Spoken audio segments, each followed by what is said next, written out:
नमस्कार, मैं वैष्णवी चौहान आपका स्वागत करती हूं आपका राज्य आपकी खबर में। खबरों की तरफ रुख करेंगे। यूपी के फर्रुखाबाद में बाबरी मस्जिद विध्वंस और बाबा साहिब अम्बेडकर परिनिर्वाण दिवस को लेकर सुरक्षा के सख्त इंतजाम किए गए हैं। एसपी आरती सिंह ने बताया कि जिले को 1 सुपर जोन, 4 जोन और 14 सेक्टर में बांटा गया है। सुरक्षा में 1 अपर पुलिस अधीक्षक, 4 सीओ, 10 इंस्पेक्टर, 55 दरोगा, 300 सिपाही और 1.5 सेक्शन पीएसी तैनात है। रेलवे स्टेशन, बस स्टैंड, मुख्य चौराहों, बाजारों और धार्मिक स्थलों पर निगरानी बढ़ा दी गई है। ड्रोन कैमरे से अराजक तत्वों पर विशेष नजर रखी जा रही है। पुलिस ने सुबह से पैदल गश्त कर लोगों को सुरक्षा का भरोसा दिया और माहौल बिगाड़ने वालों को चेतावनी दी है। और देखिए कल जैसे कि हम सब जानते हैं 6 दिसंबर है, बाबा साहब अम्बेडकर का परिनिर्वाण दिवस भी है और साथ ही साथ जो बाबरी मस्जिद डिमोलिशन हुआ था वो भी है। तो इसके लिए तैयारी उनकी प्रतिमाएं हैं, उन सब में जो है सुरक्षा के इंतजाम पुख्ता कर लिए गए हैं। कल की आगे का डिप्लॉयमेंट आज रात से ही उन स्थानों पर बढ़ा दी गई है। आज शाम से गश्त पुलिस वालों की होगी, विशेष रूप से जो संवेदनशील स्थान है हमारे यहाँ। कल सुबह भी जो भी कार्यक्रम है वो पुलिस की निगरानी में कराए जाएंगे। इनके साथ साथ जितने भी प्रतिमाएं हैं वहाँ पे सीसीटीवी दुरुस्त कराए जा रहे हैं, ठीक कराए जा रहे हैं। और इसके अलावा जो भी पुराने ऐसे ट्रबल मेकर्स हैं उनको भी चिन्हित करके उनको बाउंड डाउन किया जा रहा है। कुल मिला के तैयारियाँ ठीक हैं, अच्छी, और इसको सकुशल संपन्न करा लेंगे। अगली खबर यूपी के वाराणसी से है, जहां कप सिरप मामले के मुख्य आरोपी शुभम जायसवाल द्वारा वायरल किए गए वीडियो में सपा सुप्रीमो पर की गई टिप्पणी को लेकर सियासत गर्म है। सपा एमएलसी आशुतोष सिन्हा ने सुदर्शन न्यूज से खास बातचीत में सरकार पर हमला बोला। उन्होंने कहा कि गरीबों के घर बुलडोजर चलाने वाली सरकार ऐसे अपराधियों पर कार्रवाई क्यों नहीं करती।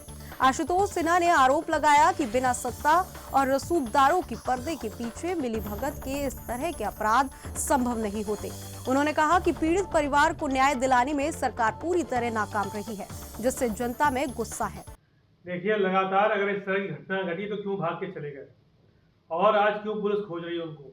वो अगर भगवान करपात्री के बेटे हैं और बहुत साफ सुथरे छवि के हैं तो उनको भाग के नहीं जाना चाहिए था।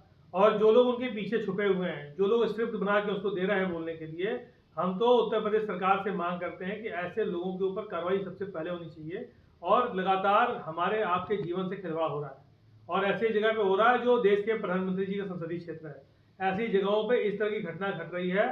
मुझे पूरा लगा कि ऐसा होगा कि शायद घटना के 2 दिन के अंदर गिरफ्तारियां हो जाएंगी। लेकिन लगातार छोड़ा जा रहा है। इससे साबित हो रहा है कि बनारस का प्रशासन भी मिला हुआ है और पूरे उत्तर प्रदेश का प्रशासन इसमें मिला हुआ है। कई और बड़े लोगों का नाम भी इसमें जुड़ रहा है। तो इससे ये बात साबित होती है कि कहीं ना कहीं बहुत सारे लोग, बड़े लोग इस पूरे सिंडिकेट में शामिल थे और वो बहुत छोटा प्यादा था, उससे बड़े बड़े लोग इस सिंडिकेट को चलाने का काम कर रहे हैं। इसलिए उसकी गिरफ्तारी नहीं हुई और उसको पूरा मौका दिया जा रहा है अपनी बात को मीडिया में रखने का। और गलत सलत बयान जो कर रहे हैं, मैं बनारस के प्रशासन से पूछना चाहता हूँ, उत्तर प्रदेश के मुख्यमंत्री योगी आदित्यनाथ जी से पूछना चाहता हूँ कि उनका बुलडोजर वास्तव में कहाँ चला गया।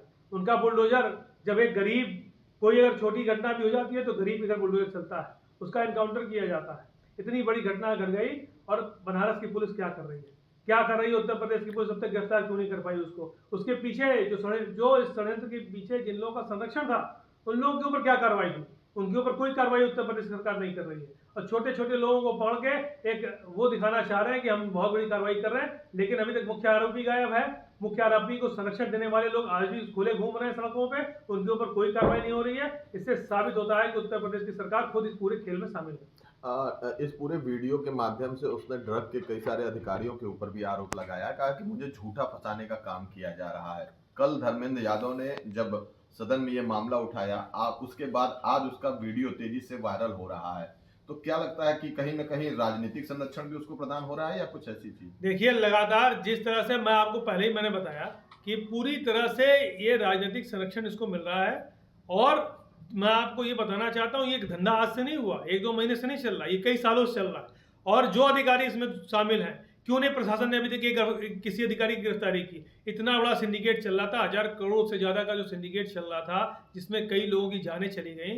और आज बनारस का प्रशासन, उत्तर प्रदेश का जो इस प्रशासन है, पूरा ये सरकार किसी एक अधिकारी को अभी तक गिरफ्तार क्यों नहीं की? क्योंकि सारे लोग मिले हुए हैं, ये अधिकारियों के माध्यम से डीलिंग हुआ करती होगी। और ये जिस तरह से पैसा जाने का काम होता होगा, कहाँ तक जाता होगा, किस मंत्री और किस प्रदेश और देश के किस बड़े नेता तक जाता होगा, इसकी कोई गारंटी नहीं है। और कहाँ तक जब जा रहा होगा इसकी भी कोई गारंटी नहीं है। जिस तरह से कार्रवाई नहीं हो रही है, ये इस बात को साबित करती है कि इनका जो पैसा है, ये जो हमारे गरीब बच्चों के खून का पैसा, जो इनकी जानें चली गई, कहाँ तक जा रहा है। ये जो नशे का धंधा चल रहा था, धंधे में कितने लोग शामिल हैं, और इस नशे में पूरा का पूरा प्रशासन डूबा हुआ है, खुद नशे में।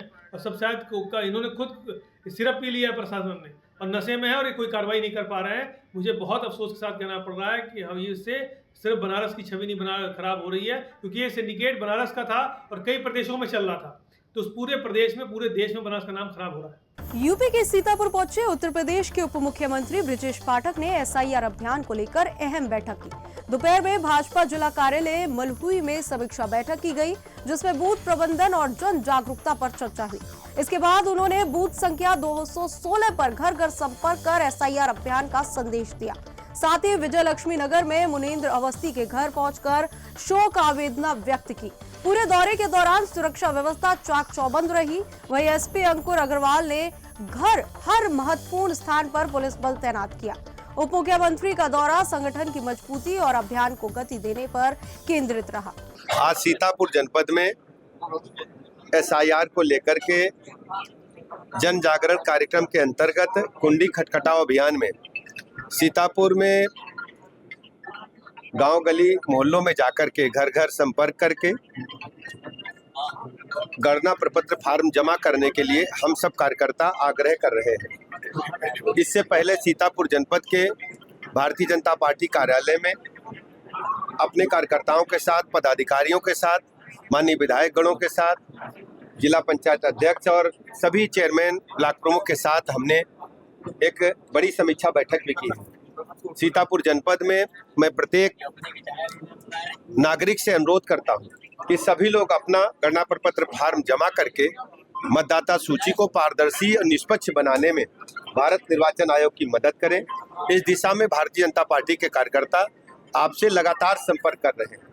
भारतीय जनता पार्टी भारत निर्वाचन आयोग के निर्देशों के तहत निष्पक्ष व पारदर्शी मतदाता सूची बनाने के लिए लगातार जनता के बीच में जाकर जन जागरण अभियान चलाने का काम कर रही है। यूपी के फिरोजाबाद पुलिस ने लूट की घटना का मात्र 10 घंटे में खुलासा करते हुए 2 लुटेरों आकाश और भोले को मुठभेड़ के दौरान गिरफ्तार कर लिया। दोनों ने हलपुरा के पास ऑटो चालक को तमंचा दिखाकर ऑटो लूटा था।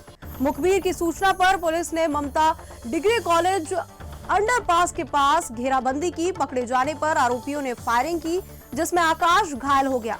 पुलिस ने उसके पास से अवैध तमंचा, कारतूस और लूटा हुआ ऑटो बरामद किया। दोनों आरोपी वांछित थे। घायल को अस्पताल भेजा गया है और आगे की कानूनी कार्रवाई जारी है। ये जीवाराम कुशवाहा हैं, थाना रारकी क्षेत्र के रहने वाले हैं। सुबह 5:30 बजे रामगढ़ क्षेत्र में इनके साथ एक घटना हुई है। इनका 2 बदमाशों ने तमंचा दिखाकर इनका ऑटो छीन लिया था, जिस संबंध में थाना रामगढ़ पे तत्काल उचित धाराओं में अभियोग पंजीकृत करते हुए 2 टीमों का गठन घटना के अनावरण के लिए किया गया था। पुलिस घटना के अनावरण के लिए प्रयासरत थी, तभी सूचना ये मिली है कि जो 2 बदमाश हैं वही ऑटो लेकर नैपई अंडरपास के पास से गुजरने वाले हैं और उस ऑटो को ठिकाने लगाने के प्रयास में है। इस सूचना पर रामगढ़ पुलिस द्वारा यहाँ चेकिंग की कार्रवाई की जा रही थी, तभी सामने से ये दोनों बदमाश ऑटो से आते हुए दिखे हैं। पुलिस ने रोकने का प्रयास किया है, तभी एक बदमाश ने पुलिस के ऊपर फायरिंग कर दिया। आत्मरक्षार्थ में पुलिस ने भी फायरिंग की है, जिससे एक बदमाश के पैर में गोली लगी है। तत्काल उसको इलाज हेतु ट्रामा सेंटर में भेजा गया है, जहां पुलिस अवरक्षा में उसका इलाज चल रहा है। पूछताछ में जिस बदमाश को पैर में गोली लगी है उसने अपना नाम आकाश और दूसरे ने भोले बताया। ये दोनों उत्तर थाना क्षेत्र के रहने वाले हैं। इनके पास से जो बरामदगी हुई है, एक अवैध तमंचा और खोखा कारतूस बरामद हुआ है। साथ ही जो ऑटो इन लोगों ने सुबह छिनैती की थी, वो ऑटो बरामद हुआ है। फिलहाल जो घायल है उसका हम लोग पुलिस अवरक्षा में इलाज करवा रहे हैं। इसमें आगे जो भी आवश्यक वैधानिक कार्रवाई है हम लोग करेंगे। इसमें पुलिस ने तत्परता से काम करते हुए मात्र 10 घंटा के अंदर ही घटना का अनावरण भी कर लिया और अभियुक्तों की गिरफ्तारी करने के साथ ही साथ माल की बरामदगी भी कर लिया है। इसमें आगे की जो भी आवश्यक वैधानिक कार्रवाई वो हम लोग करेंगे। यूपी के शामली के कडेला इंडस्ट्रियल एरिया में ओयो होटल के बाहर लड़की को जबरन खींचने की कोशिश से हड़कंप मच गया। बस का इंतजार कर रही लड़की को कुछ युवकों ने पकड़कर होटल की तरफ ले जाने की कोशिश की, लेकिन शोर मचाने पर आरोपी भाग निकले। ग्रामीण मौके पर पहुंच गए और होटल संचालकों व पुलिस पर मिलीभगत के आरोप लगाते हुए जमकर हंगामा किया। उन्होंने कहा कि 10 दिन पहले पुलिस ने होटलों को बंद कराया था, लेकिन रिश्वत लेकर फिर खोल दिया गया। ग्रामीणों ने चेतावनी दी कि जब तक होटल बंद नहीं होंगे आंदोलन जारी रहेगा। पुलिस मौके पर तैनात है। इकट्ठी हुई है तो बहुत पहले होनी चाहिए थी। यहाँ तो मामला इतना ज्यादा खराब हो रहा, कोई अपनी बहन बेटी कोई अपने बाइक पर ले जाकर अगर सामने ले गया तो सबका इशारा यही है, ये देखो यार कौन से वाले को गुस्सा था। इतनी बुरी हालात है। प्रशासन को कई बार बोल चुके, प्रशासन का भी क्या है, जितनी बार हमने बोला उतनी बार फिर उन लोगों के रेट बढ़ गए। पहले 10 दिन थे, फिर 20 हो गए, फिर 50 हो गए, 60 हो गए, पता नहीं क्या चल रहा। प्रशासन कोई कार्रवाई नहीं करता। कितने हुए हैं यहाँ पे, कितने चल रहे हैं? हाँ तो बस गिनती नहीं है, कुछ 14-15 तो फिलहाल नजरों में ही है, 15-20 और बढ़ने लग रहे अभी 2-4। लाइसेंस किसी के पास है नहीं। आपने पुलिस को सूचना दी थी? पुलिस को तो सूचना कितनी बार दी, आज भी रखी, आज भी आए, आके 2 आदमी मौके बता के चले गए। क्या कहेंगे भाई इनके साथ कोई वो ना करना, वो होगी इसमें कोई तोड़ फोड़ ना करना या कुछ ऐसा ना करना, वो बर्दाश्त ये मामला है। बाकी तो चल ही रहा है ना, तो अपना जो है अपने पैसे बढ़ा लें। और मामला ये है, यहाँ पे हमारे गांव से एक लड़की थी और वो यहाँ अड्डे पर खड़ी थी, इंतजार कर रही थी बस का, और ज़बरदस्ती कुछ लोग उसके आसपास आ गए। अब शब्दों का इस्तेमाल करके उसको जो है होटल की तरफ लाने की कोशिश करी गई, गंदे भाषा का प्रयोग करा गया। अब उसे भी लगभग 2 महीने पहले हम लोगों ने लगभग गांव के 20-30 मौजूद लोग थे, कप्तान साहब के यहाँ ज्ञापन भी दिया था। उसमें कोई कार्रवाई यहाँ पर नहीं हुई, सिर्फ और सिर्फ एक लीपापोती के नाम पर 10 दिन के लिए इनको बंद कर दिया गया। बंद करने के बाद इनमें आपस में जो है झगड़ा शुरू हुआ ओयो वालों में। इन्हीं में से एक ओयो वालों का फ़ोन आ कहने लगा, भाई साहब आप लोग बंद करा देते, लेकिन 10,000 रुपये सीओ ने ले लिए पर ओयो से। तो क्या मामला रहा है प्रशासन का? प्रशासन अगर चाहे तो ये कल बंद हो जाए, कहने के पास लाइसेंस है। ओयो का लाइसेंस सिर्फ इसलिए होता है कि लाइजन में आदमी अपना बैठ कर बात कर सकें। ओयो का लाइसेंस एक वैश्यवृत्ति करने के लिए नहीं होता।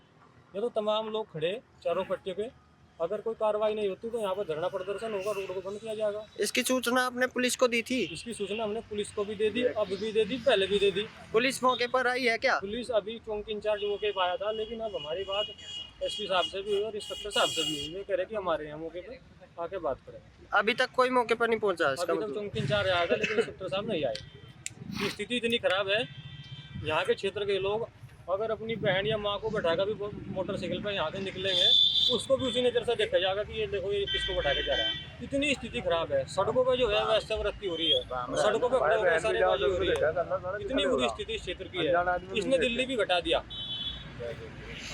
और बाकी लोग हैं, आप इन सबसे पूछ सको। बिहार के मुंगेर नगर निगम क्षेत्र में कचरा प्रबंधन में गंभीर लापरवाही सामने आई है। आरोप है कि निर्धारित डंपिंग यार्ड की जगह ग्रामीण इलाकों में निजी जमीन पर अवैध रूप से कचरा फेंका जा रहा है और बाद में उसमें आग लगा दी जाती है। इससे आसपास के गांव में प्रदूषण बढ़ रहा है और लोग दुर्गंध व बीमारी से परेशान हैं। ग्रामीणों ने आरोप लगाया कि नगर निगम कर्मचारी कचरे की खरीद, बिक्री और भ्रष्टाचार में शामिल है। मेडिकल वेस्ट और मृत पशुओं के अवशेष मिलने से संक्रमण का खतरा बढ़ गया है। वहीं ग्रामीणों ने प्रशासन से तत्काल जांच और कड़ी कार्रवाई की मांग की है। देखिए, मुंगेर नगर निगम तरह तरह की जो उपार्जन का जो है ना कमीशन का एक धंधा अपना लिया है। अब मुंगेर का कचरा देहाती क्षेत्र में भेजिएगा, किसी के जमीन पर बेचकर और उसको जलाकर प्रदूषण भी फैलाते हैं और कमीशन भी कमाते हैं। यह कमीशन खोरी हो गया है। अब नगर निगम नहीं है, अब ये कमीशन खोरी का धंधा बन गया है कि कहीं भी रुपया आना चाहिए, लोग मरे जिए उसमें कोई लेना देना नहीं है नगर निगम को। अब ये कितना दुर्भाग्य है कि हमारे शहर का गंदगी किसी दूसरे पर जाके जलाइए और उससे पैसा भी एटिए और प्रदूषण भी फैलाइए। इसकी मैं एकदम पूर्ण रूपेण भर्त्सना करता हूं कि वह गलत है और ये इस पर ध्यान देनी चाहिए नगर निगम को और कमीशन का धंधा छोड़ देनी चाहिए। मध्य प्रदेश के सीधी जिले में वन विभाग ने बड़ी कार्रवाई करते हुए एक 407 वाहन को पकड़ा, जिसमें भारी मात्रा में सागौन लकड़ी लदी हुई थी। विभाग को लंबे समय से जानकारी मिल रही थी कि जंगल से कीमती लकड़ी की अवैध कटाई कर वाहनों से बाहर भेजा जा रहा है। विशेष चेकिंग अभियान के दौरान संदिग्ध वाहन को रोका गया, चालक मौके से फरार हो गया। वन विभाग ने वाहन और लकड़ी को जब्त कर परिसर में खड़ा कराया। कार्रवाई में परिक्षेत्र अधिकारी सतीश चंद्र मिश्रा, राजेश शुक्ला, ओम प्रकाश द्विवेदी सहित अन्य वन कर्मी शामिल रहे। मामले की जांच जारी है। ये बीट है पश्चिम सिकरा, वहाँ पर एक वाहन जो है इसका साल की लकड़ी 407 में लोड करके ले जा रहा था। जैसे ही निकला तो वहाँ हमारा एक गश्ती दल है जिसके प्रभारी वहाँ के डिप्टी साहब आर.के. शुक्ला साहब हैं। इन्होंने उसको जब देखा तो पकड़ा, उसकी ओर गए और जब इनको बाहर ने देखा तो सारे उतर के लेबर और ड्राइवर भाग गए। तो इन्होंने जो है फ़ोन यहाँ किया प्रक्षेत्र कार्यालय में, जिसके पश्चात यहाँ से सारे स्टाफ को लेकर हम लोग वहाँ पहुँचे मौके पर और उस 407 से लकड़ी की जब्ती करके यहाँ पर ले आए और उन पर PR दर्ज करके वन अपराध प्रकरण कायम किया गया। चालक का सर नाम पता क्या चला है? चालक का कुछ नाम नहीं पता चल पाया क्योंकि रात का टाइम था। उनका एक रजिस्ट्रेशन कार्ड मिला है जिसको मैं देख के बता सकता हूँ उस आरोपी का नाम क्या है, वाहन मालिक कौन है। कितनी लकड़ी रही है? लकड़ी लगभग रही है 2 घन मीटर के आसपास। तो सर ये कहाँ से लकड़ी चोरी की गई थी? अब ये जब मिल जाएगा आरोपी तो मालूम हो पाएगा। हमने जांच के लिए भी लगाया, हो सकता है आसपास के जंगल से हो। ले कहाँ जा रहे थे? संभावना ऐसी है कि ये चौफाल तरफ लेकर जा रहे थे, चौफाल सीधी के। मध्य प्रदेश के बुरहानपुर जिले के नेपानगर में नाबालिग से दुष्कर्म के मामले ने बड़ा रूप ले लिया है। आरोपी डॉक्टर इमरान खान की गिरफ्तारी के बाद शुक्रवार को स्थानीय लोगों और हिंदू संगठनों ने थाने का घेराव कर फांसी और बुलडोजर कार्रवाई की मांग की।